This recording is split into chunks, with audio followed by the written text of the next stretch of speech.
Hi, I'm attorney Gregory Dell, joined by attorney Rachel Alters. And Rachel, today we're going to talk about one of your cases that was a long-term disability insurance appeal that you won against Unum. Congratulations. Thank you. And I love getting in the studio and talking about these success stories because it helps people to understand, first of all, what we do as lawyers to help claimants. And it also helps claimants understand what the process is and what they should expect to learn from how other people got denied in their claims and what can be done to help them get their benefits reinstated or awarded if they've never been paid. And I believe in this case that you had, this was a claimant who was never paid from the inception, and it was against one of the world's largest disability insurance companies, Unum. So let's talk about the background of this case, what you were able to do, and then we'll talk about some tips for claimants out there who have a similar claim so that they could possibly avoid denial. Sure. So my client, she's a data specialist working for a company, sitting at a desk all day at a computer. She had a history of a lot of medical issues. She was diagnosed with chronic fatigue syndrome, chronic pain syndrome. She had a lot of pain. She ended up finding out she had degenerative disc disease in her back and her cervical spine. She just had a lot going on, a lot of dizziness, headaches. So she was seeing a primary care doctor and then a bunch of specialists. She was seeing a rheumatologist, and they were all telling her, yeah, you really shouldn't be working at this point, due to all your pain and your issues. So she went out of work, applied for the long-term disability, and Unum denied it, said that they didn't agree with her doctors. Their doctors believed that she could still do her sedentary job sitting at a desk 40 hours a week. I'm going to assume that Unum relied on their typical denial basis, which was to just do a paper review. Yes, they did. So for people out there who don't know, what that means is that they didn't have her examined. They didn't necessarily talk to any of her doctors. They just looked at the medical records and said, based upon your medical records alone, we believe that you're able to do the duties of your occupation. Correct. All right. So based upon the medical issues that your particular claimant had with chronic fatigue, chronic pain, a lot of it was subjective pain complaints, which I'm assuming you wanted to develop to find what kind of objective evidence, in addition, can I prove in order to show to Unum to say, hey, here's additional evidence for you to show that my client is disabled and can't do the duties of her occupation. So how did you go about preparing the evidence to then submit a very strong appeal, which eventually you won? When she initially spoke to me, she was telling me she had been diagnosed with chronic fatigue syndrome. She was having headaches. She had dizziness. She had pain, but they didn't know what it was from. They called it chronic pain syndrome. And after speaking to her at length, we had figured out that she should probably go have an MRI of her spine and her neck because that could provide objective proof of why she was in so much pain. She's like, I can't sit for long periods. I can't stand for long periods. And her doctor had not yet sent her for an MRI. So she went and had an MRI, and it did in fact show a lot of issues with bulging discs, degenerative disc disease, which provided the objective proof that Unum was looking for, on top of her doctor doing evaluations and documenting physical examinations about her pain, which is subjective. And she was keeping a pain log. She was also keeping a headache log, a daily headache log, which we produced with the appeal, which also provided proof, that she was having these headaches. So there was a lot of things that we did, and we worked with her doctors. And we also would tell her when she went into her doctor's visits to take a list of all of her issues with her and hand them to the doctor, which I find that's helpful because a lot of patients go into doctor's appointments and they get nervous. They feel like they're rushed and they don't remember to tell the doctor everything that's going on. And she was having pain in her hands and she couldn't type. She had pain in her feet. There was a lot going on. So we worked with her doctors and her to get more testing done. And then we also sent her for some testing as well. Talk about the testing that you recommended because people, we're lawyers, we're not doctors, and we can't give medical advice, but in a way we are we're doctors of law, but that's not doctors of medicine. But if there was a field for being a doctor of what an insurance company needs to see in order to approve a claim, we are the doctors of that. So, and that's what I say is forensic medicine, which is kind of the area where we specialize when doing these disability claims, is because we have to get additional medical evidence.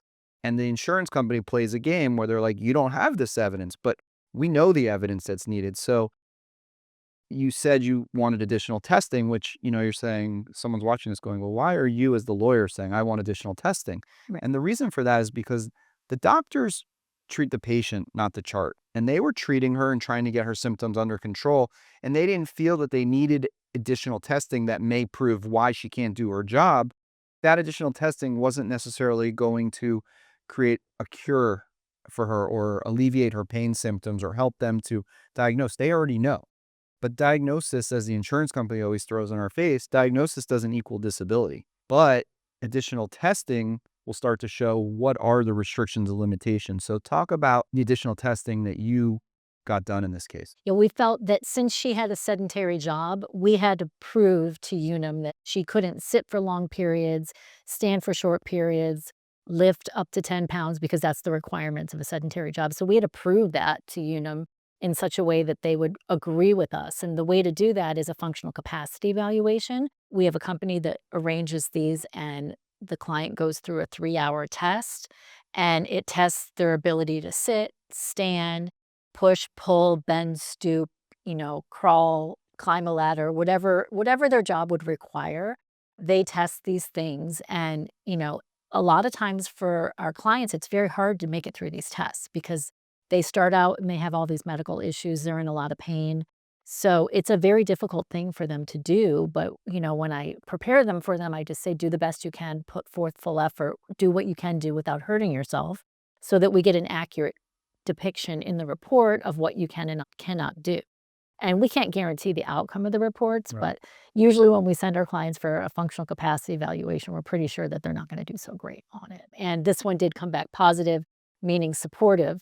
And it said that she was not able to do a sedentary job sitting at a desk, 40 hours a week due to her inability to sit for long periods, tolerate the pain, stand for long periods, focus and concentrate, all of those things. Then we send this report that says that she cannot do sedentary work and has all the reasons. We send those to her treating doctors to get them to corroborate their opinion. Do you agree with this FCE? And then they usually say, yes, we agree that she cannot do sedentary work and we support this as well. And so we get them to sign off on it as well. And so it gives it like a second tier of support. Right. So it's a collaboration of the medical evidence to the point Absolutely. where when you then go ahead and present it to the insurance company, like you did here presenting to Unum, you said, look, we went to an independent tester who tested her for her functional capabilities, in which are scientifically related tests that are done that have been done by thousands of other people, and these are the protocols for Right. how you determine someone's functional capabilities. And there's validity measures in those tests to determine whether or not someone's faking or not. Right. And you could fail those tests, and it will show right away if you're faking. But when you do get those tests, then you have her treating doctors who've seen her countless times to say, based upon these limitations, do you find it's reasonable in light of your physical examination of the claimant? And the doctor in this case said yes. How then Unum can get that information and be like, no, well, we didn't test the claimant, we didn't examine her, and basically we didn't do anything to collaborate this evidence, but yet we're going to disagree with this opinion is completely unreasonable. And that's how you have to back them against the wall and basically say, unless you have something different to say why this testing isn't accurate or reasonable or fair, or why the doctor isn't qualified or their opinion is unreasonable, then there's no real basis for Unum to come out and deny this. Now, they still can deny benefits, Right. but that's when you take it to the next level, which would be a lawsuit, you have very strong evidence to be able to say, Judge, they don't have anything reasonable. They didn't do a fair and reasonable review of this claim, and you have to now reverse the claim. But thankfully, it didn't reach that, and you did a great job, and you won this claim for the client. And I know you'll continue to represent her, which is a significant aspect of what we do. We're not just looking to win the back claim because this claim will continue to be evaluated every month. Every 30 days, claim rep is going to look at it and say, is this person remaining eligible for benefits? And you have to continue to treat with doctors. They might ask for claim forms, usually not every month, but every 3 months, every 6 months, an attending physician statement. And if you don't go to the doctor, they're going to be like, I guess you're better. Even Absolutely. though this case, we know what's the doctor going to do realistically? Prescribe meds, or there's no more therapy, there's no more injections. But you got to go Yeah. because you're required under the policy. Correct. And then in 24 months, there's a definition change. So it's going to start all over again because she just got on claim. So after 24 months, it's can you do any gainful occupation? And then it's a whole new set of reviews. Potentially, yes, even though it was a sedentary occupation, but they always use that as the metric. That is the most common time period that we see for Correct. denials. So, Correct. congratulations on this Unum victory. I'm sure the claimant was very pleased with this, and, having you on her side to continue representing her will give her additional peace of mind. Clearly not a guarantee, but through guiding the clients to say this is what has to be done, we're making sure that their benefits are protected moving forward. If you're someone out there with a Unum claim, whether it's short-term or long-term disability benefits, feel free to reach out to Rachel or myself. No matter where you live in the country, we are available to assist you, and we will always provide you with a free phone consultation.